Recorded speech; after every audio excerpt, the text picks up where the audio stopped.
Hello दोस्तों, सभी को गुड मॉर्निंग, सभी को राधे राधे। सभी का स्वागत है वीसीएस फिजिक्स की ऑनलाइन क्लास में। हम रेक्टिफायर वाला चैप्टर पढ़ रहे थे। तो रेक्टिफायर में हमने क्या पढ़ लिया था? अपन ने हाफ वेव रेक्टिफायर कंप्लीट कर दिया था। हाफ वेव रेक्टिफायर में अपने पास जो भी डेरिवेशन थे उसको अपन ने देख लिया था। सबसे पहले हमने देखा था इसके जो पीछे वाले अपने पास 3 वीडियो, लगभग हाफ रेक्टिफायर के अपने पास 3 लेक्चर बने हैं। उसके बाद ये आज 4th वीडियो है रेक्टिफायर का। तो बात करते हैं आज अपन फुल वेव रेक्टिफायर की। जैसे अपन ने हाफ वेव रेक्टिफायर पढ़ा था, उसी के बेस पे अपन क्या पढ़ेंगे आज? Full wave rectifier. तो सबसे पहले तो देखते हैं कि फुल वेव रेक्टिफायर क्या होता है, कैसे वर्क करता है, क्या इसका स्ट्रक्चर रहता है, कैसे इसकी आईडीसी वैल्यू निकालते हैं, कैसे इसके आईआरएमएस निकालते हैं, यानी जो भी डेरिवेशन होंगे वो भी देखेंगे। तो आज बात करते हैं सबसे पहले अपन half wave full wave rectifier. तो फुल वेव रेक्टिफायर की बात करने के लिए सबसे मैंने क्या बनाया, सर्किट डायग्राम बनाया। सबसे पहले तो हाफ वेव रेक्टिफायर, जैसे अपन ने डेफिनेशन लिखी थी कि हाफ वेव रेक्टिफायर किसे कहते हैं, वैसे इसमें अपन कह सकते हैं कि फुल वेव रेक्टिफायर किसे कहते हैं, यानी फुल वेव रेक्टिफायर की डेफिनेशन क्या होगी।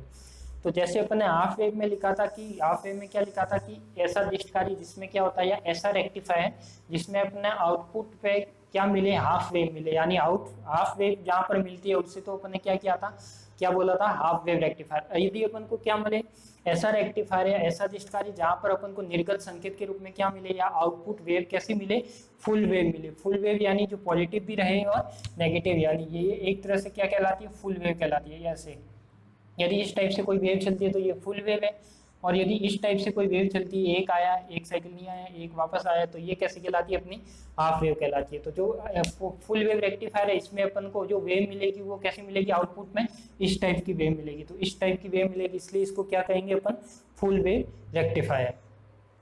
अब अपन बात करते हैं कि फुल वेव रेक्टिफायर में होता क्या क्या है, इसका सर्किट कैसे होता है, क्या स्ट्रक्चर होता है। तो देखो, जैसे हाफ वेव रेक्टिफायर में इसका सर्किट था, स्ट्रक्चर था, वही सेम प्रोसेस होगा। केवल डिफरेंस क्या आएगा, जो हाफ वेव रेक्टिफायर लिया था उसमें अपन ने डायोड कितना लिया था, ओनली एक डायोड लिया था। यहाँ पर अपन डायोड कितने ले रहे हैं, 2 डायोड ले रहे हैं, एक तो डायोड D1 और डायोड D2। एक तो दोनों में डिफरेंस ये आएगा कि यहाँ पे ये वाला सर्किट सेम है, इधर सेम है, सब कुछ सेम है, केवल चेंज क्या आएगा, यहाँ पे एक डायोड और वहाँ, यहाँ पे 2 डायोड और वहाँ पे एक डायोड। अब इसके बात करते हैं स्ट्रक्चर की, कैसे बनाया गया फुल वेव रेक्टिफायर को। तो देखो, यदि स्ट्रक्चर की बात करें तो सबसे पहले क्या लिया अपन ने, कोई भी ट्रांसफार्मर की कुंडली ली, यानी ट्रांसफार्मर देखा है सबने, ट्रांसफार्मर में 2 कुंडली होती है, एक प्राइमरी होती है, एक सेकेंडरी होती है। तो ये प्राथमिक कुंडली हो गई, ये द्वितीय कुंडली हो गई। तो जो प्राथमिक कुंडली को किससे जोड़ा जाता है, प्रत्यावर्ती वोल्टा स्रोत या प्रत्यावर्ती धारा स्रोत से जोड़ा जाता है। जो मैंने जोड़ दिया अपन ने, जो प्रत्यावर्ती वोल्टा स्रोत था या प्रत्यावर्ती धारा स्रोत था, उसको जोड़ दिया किससे, एसी सिग्नल से। तो ये एसी सिग्नल का इनपुट क्या होगा, V I equal to E P sine omega T. तो जो अपन ने पहले वहां हाफ वेव रेक्टिफायर में भी ये लिया था, V I equal to E P sine omega T. इसके बाद अपन बात करते हैं कि इसमें जो द्वितीय कुंडली है, द्वितीय कुंडली में क्या होगा अपने पास, द्वितीय कुंडली को मैंने कहां से जोड़ दिया, जो द्वितीय कुंडली के ए और बी पॉइंट है, इसको मैंने जोड़ दिया 2 डायोड के पी भाग से। यानी ये डायोड का कौन सा भाग है, पी है, ये डायोड का एन है। ऐसे ये डायोड का पी है और ये डायोड का एन है। तो ऐसे ही मैंने क्या किया, ए और बी भाग को, जो ट्रांसफार्मर के ए और बी भाग थे उसको मैंने किससे जोड़ दिया, ट्रांसफार्मर के दोनों डायोड से, यानी दोनों डायोड के पी भाग से जोड़ दिया।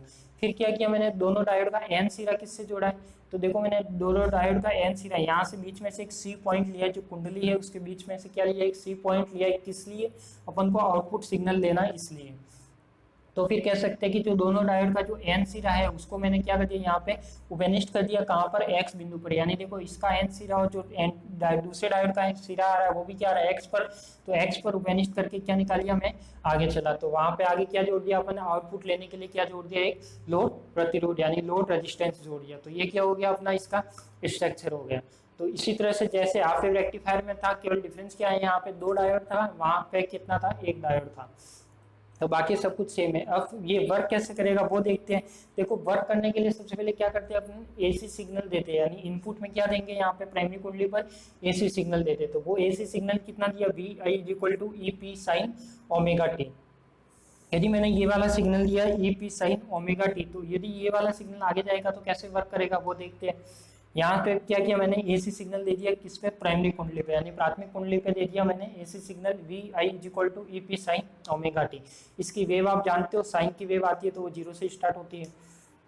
इसके बाद ये क्या हो गया, यहाँ पे जो एसी क्या मिला अपन को, वोल्टेज मिलेगा या करंट मिलेगा, कैसा मिलेगा, एसी की फॉर्म में मिलेगा। अब क्या किया, ये वाला क्या, जो द्वितीय कुंडली का या कह सकते हैं कि ट्रांसफार्मर की द्वितीयक कुंडली है तो इसमें एक सिद्धांत काम करता है जो मैंने हाफ वेव रेक्टिफायर में भी बताया था कि कौन सा सिद्धांत काम करता है, अन्योन्य प्रेरण का सिद्धांत। उसमें क्या होता है, एक कुंडली होती है, मान लिया कि अपने पास क्या है, ये वाली एक कुंडली है, ये वाली दूसरी कुंडली है।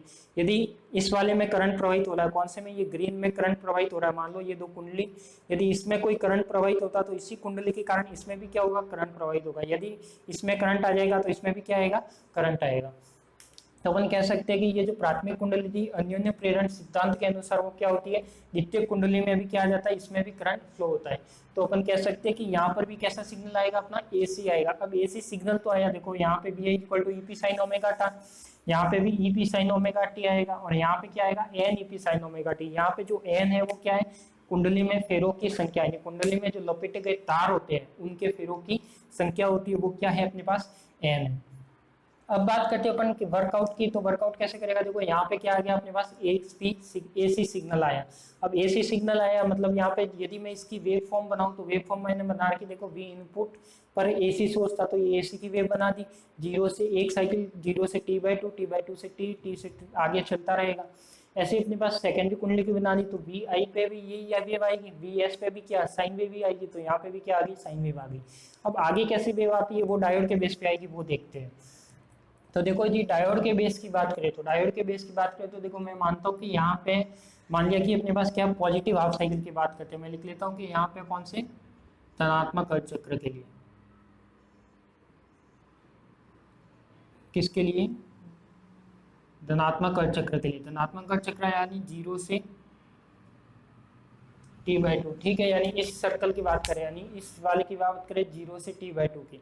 यदि वी एस पे अपने पास क्या धनात्मक अर्ध चक्र की बात करें तो यहाँ पे क्या आ जाता है, यहाँ तो पॉजिटिव आ जाएगा और यहाँ पे नेगेटिव हो जाएगा। अब अपन जानते हैं कि जब यहाँ पे पॉजिटिव आ गया तो यहाँ से इसके एन सिरे पर क्या होगा, नेगेटिव होगा। यदि यहाँ पे नेगेटिव है तो इसके एन सिरे पर क्या होगा, पॉजिटिव होगा। अब अपन बात करते हैं डायोड के वर्क की, तो देखो डायोड कौन से बायस में जुड़ गया, कौन सा रिवर्स होगा और कौन सा फॉरवर्ड होगा। देखो पी पे प्लस है, एन पे माइनस है, पी पे माइनस है, एन पे प्लस है। और अपन अच्छे तरीके से जानते हैं कि डायोड पर यदि पी प्लस और एन माइनस होता है तो डायोड किस बायस में जुड़ता है, फॉरवर्ड बायस में, यानी अग्रदिशिक अवस्था में। तो ये डायोड तो कैसा जुड़ गया अपना, फॉरवर्ड बायस में, यानी अग्रदिशिक अवस्था में। और अग्रदिशिक अवस्था में जुड़ा है तो अपन जानते हैं कि डायोड क्या करेगा, आगे करंट फ्लो करेगा, उसमें वो वर्कआउट करेगा। तो मान लिया कि यहाँ से क्या क्या, देखो पॉजिटिव हाफ साइकिल था तो यहाँ पॉजिटिव हाफ साइकिल में ए पर प्लस आ गया, बी पर माइनस आ गया। तो जब यहाँ पे ये हो गया तो ये माइनस और ये प्लस, इस तरीके से ये वाला जो डायोड है वो किस फॉर्म में जुड़ गया, फॉरवर्ड बायस में। जब ये फॉरवर्ड बायस में जुड़ा तो अपना आगे आउटपुट वोल्टेज देगा, तो आउटपुट दिया इसने, तो आउटपुट दिया तो कैसा दिया इसने, वही आउटपुट दे दिया, किसकी वजह से, किसकी वजह से दिया, डायोड 1 की वजह से। इसलिए मैंने लिखा है कि V0 1, ठीक है, क्योंकि यहाँ आउटपुट आया वो किसकी वजह से आया है, इस डायोड की वजह से आया है।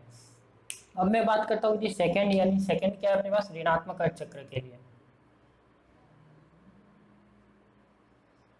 किसके लिए, ऋणात्मक अर्ध चक्र के लिए, यानी t/2 से t और t, यानी मैं इस वाले साइकिल की बात कर रहा हूँ, ठीक है, t/2 से t। अब यदि मैं इस साइकिल की बात करूँ तो इसमें क्या होगा अपने पास, देखो यहाँ पे ये वाला तो हटा दो, प्लस माइनस। अब क्या करता हूँ मैं, यदि नेगेटिव हाफ साइकिल लेता हूँ तो नेगेटिव हाफ साइकिल में आप पहले से जानते हो कि नेगेटिव हाफ साइकिल में यहाँ पे क्या आ जाएगा, माइनस, और यहाँ पे क्या आ जाएगा, प्लस आ जाएगा। जब यहाँ पे माइनस आया तो यहाँ क्या हो जाएगा, प्लस, और जब यहाँ प्लस है तो यहाँ क्या होगा, माइनस, यानी इसका ऑपोजिट ही होगा। जो एक भाग पर यदि प्लस होता है तो दूसरे पर नेगेटिव ही होगा, फिक्स है। यहाँ पे यदि नेगेटिव आ गया तो यहाँ पॉजिटिव, यहाँ पॉजिटिव आ गया तो यहाँ नेगेटिव। अब देखो डायोड कौन सा फॉरवर्ड में है, कौन सा रिवर्स में है।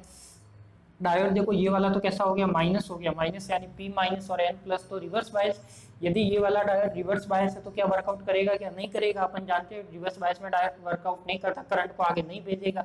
तो ये वाला डायोड तो क्या हो जाएगा, वर्कआउट नहीं करेगा। अब अपन जानते हैं कि ये जो D2 डायोड है वो क्या है, यहाँ प्लस और ये माइनस है, यानी ये फॉरवर्ड बायस में जुड़ा है, फॉरवर्ड में बायस में जुड़ा है, तो क्या वर्कआउट करेगा, बिल्कुल करेगा। क्योंकि ये क्या अपने पास डायोड D2 फॉरवर्ड है, यानी इसको प्लस और इसको माइनस में जोड़ा तो ये आगे करंट को भेजेगा। तो इसको ये जो आगे करंट को भेजेगा तो इसका आउटपुट कैसा मिलेगा अपन को, वेव की फॉर्म में मिलेगा। तो वो किसकी वजह से मिलेगा, अब मिलेगा। जब पॉजिटिव हाफ साइकिल की बात कर रहे थे जब तो इस डायोड की वजह से मिल रहा था, जब नेगेटिव हाफ साइकिल की बात करेंगे तो इस वजह में मिलेगा। यदि अपन हाफ वेव रेक्टिफायर की बात की थी तो हाफ वेव रेक्टिफायर में क्या था अपने पास, हाफ वेव रेक्टिफायर में था कि अपने पास ये वाला डायोड नहीं था, तो नेगेटिव हाफ साइकिल के लिए क्या आ रहा था, अपना आउटपुट कुछ भी नहीं आ रहा था, क्योंकि यहाँ पे डायोड था ही नहीं। अब यहाँ पे डायोड है, यानी ये भी फॉरवर्ड बायस में जुड़ेगा तो वर्कआउट करेगा तो आगे करंट देगा। तो नेगेटिव हाफ साइकिल में क्या कह सकते हैं कि इसमें तो कौन सा डायोड काम कर रहा था अपने पास, D1, इसमें कौन सा काम करेगा, D2। तो जब नेगेटिव हाफ साइकिल की बात करेंगे तो देखो नेगेटिव हाफ साइकिल के लिए डायोड कौन सा काम करेगा, D2। तो यहाँ पे जो इसका आउटपुट आ जाएगा वो इस फॉर्म में आ जाएगा। तो अपन कह सकते हैं कि देखो यहाँ पे पॉजिटिव हाफ साइकिल में ये आउटपुट दे रहा है, नेगेटिव में ये आउटपुट दे रहा है। तो पॉजिटिव में देखो ये दिया तो वापस पॉजिटिव में देगा तो ये पॉजिटिव में आ जाएगा, वापस नेगेटिव में देगा तो इसके आगे वाला वापस नेगेटिव वाला आ जाएगा। अब यदि टोटल आउटपुट की बात करें तो देखो आउटपुट को अपन ने पॉजिटिव हाफ साइकिल के लिए भी आउटपुट आया तो ये पॉजिटिव हाफ साइकिल के लिए बना दिया, नेगेटिव हाफ साइकिल के लिए भी आउटपुट आया तो ये नेगेटिव हाफ साइकिल के लिए बना दिया, और वापस पॉजिटिव के लिए आया तो ये पॉजिटिव के लिए बना दिया। इस तरीके से अपन कह सकते हैं कि अपने पास जो वेव फॉर्म आई, जब हाफ वेव रेक्टिफायर की बात की थी तो उसमें क्या था, यहाँ ये वाली वेव नहीं आई थी, ये वाली वेव नहीं आई, यानी वहाँ पे डायोड एक ही था, एक ही डायोड था, इसलिए वेव नहीं आई थी। तो यहाँ पे क्या आ गई, तीनों डायोड यानी पूरी कंप्लीट वेव आ गई। जब कंप्लीट वेव आ जाती है, यानी अपन ने इनपुट सिग्नल दिया था उसमें क्या आ गई, कंप्लीट वेव मिल गई। और हाफ वेव में क्या थी, आधी वेव मिल रही थी, यानी ये मिला था, ये मिला था, ये नहीं मिला था। तो अपन कह सकते हैं कि ये वाला कैसा है, फुल वेव रेक्टिफायर है। तो ये क्या हो गया, इसका फुल वेव रेक्टिफायर का स्ट्रक्चर हो गई, डेफिनेशन हो गई और वर्किंग हो गई। तो सबसे पहले तो पूर्ण तरंग विस्तारी या फुल वेव रेक्टिफायर किसे कहते हैं, तो वही हो गया कि अपने पास ऐसा विस्तारी या ऐसा रेक्टिफायर जिसके आउटपुट में क्या मिले अपन को, फुल वेव मिले, वो क्या कहलाता है, अपना फुल वेव रेक्टिफायर कहलाता है। स्ट्रक्चर मैंने बता ही दिया कैसे इसको बनाया जाता है। कई किताबों में ये RL है, आपको ये RL ऐसे भी मिल सकता है यहाँ पे जुड़ा हुआ, तो वो बात एक ही है, उससे कोई फर्क नहीं पड़ता, क्योंकि अपन को आउटपुट लेना तो आउटपुट में वो का वही मिलेगा। तो ये हो गया VI की वजह से आउटपुट, ये द्वितीय कुंडली की वजह से आउटपुट, ये फर्स्ट डायोड की वजह से, ये सेकंड डायोड की वजह से, और जो टोटल आउटपुट मिलेगा वो क्या मिलेगा, फुल वेव मिलेगी। तो ये अपना क्या हो गया, फुल वेव रेक्टिफायर के स्ट्रक्चर हो गई, डेफिनेशन हो गई और वर्किंग हो गई, कैसे वर्कआउट करता है। अब मैं बात करता हूँ इसके करंट निकालूं मैं इसका, देखो करंट निकालते तो कैसे निकाले इसका करंट,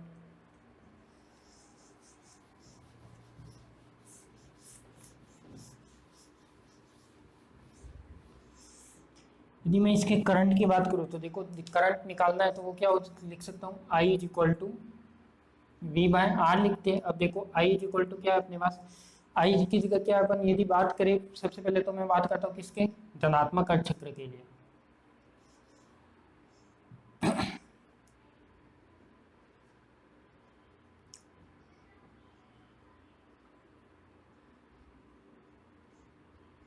किसके लिए, धनात्मक अर्ध चक्र के लिए। देखो धनात्मक अर्ध चक्र के लिए क्या आ जाएगा अपने पास, I इज इक्वल टू क्या आएगा अपने पास, VS। यहाँ पे क्या था, VS अपॉन में क्या आ जाएगा, R प्लस का RL। ये R क्या होगा, R यहाँ पे क्या होगा, एक तो आंतरिक प्रतिरोध यानी द्वितीय कुंडली का जो प्रतिरोध है वो हो सकता है, यानी R इज इक्वल टू क्या हो सकता है, एक तो RS, यहाँ पे मैं लिख सकता हूँ कि R इज इक्वल टू क्या होगा, RS प्लस क्या होगा, RF, यानी RF यानी अग्रदिशिक अवस्था में डायोड का प्रतिरोध, यदि 2 डायोड काम करते तो 2, 3 करते तो 3 और 4 करते तो 4, और RL क्या अपना लोड प्रतिरोध है, ठीक है। VS आप जानते हो क्या होता है, NEP sign omega T upon में R प्लस का RL आएगा, ठीक है।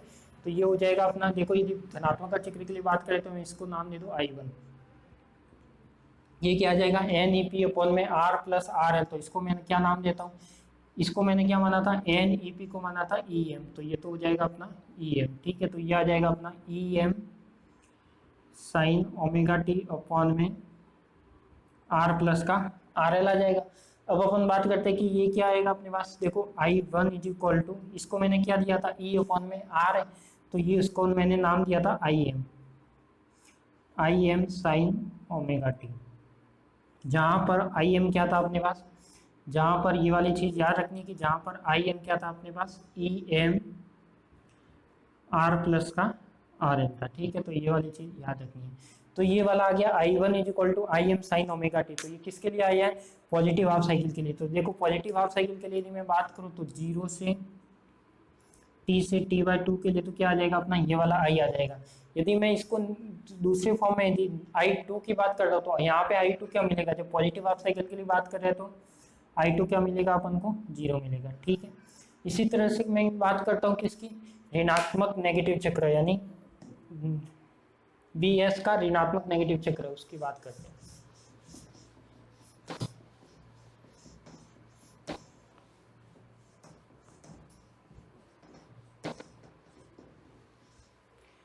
देखो तो ये क्या आ जाएगा, ये तो आ गया अपना I1 is equal to I M sine omega T. इसी तरह मैं बात करूँ किसकी, सेकेंड, इसी प्रकार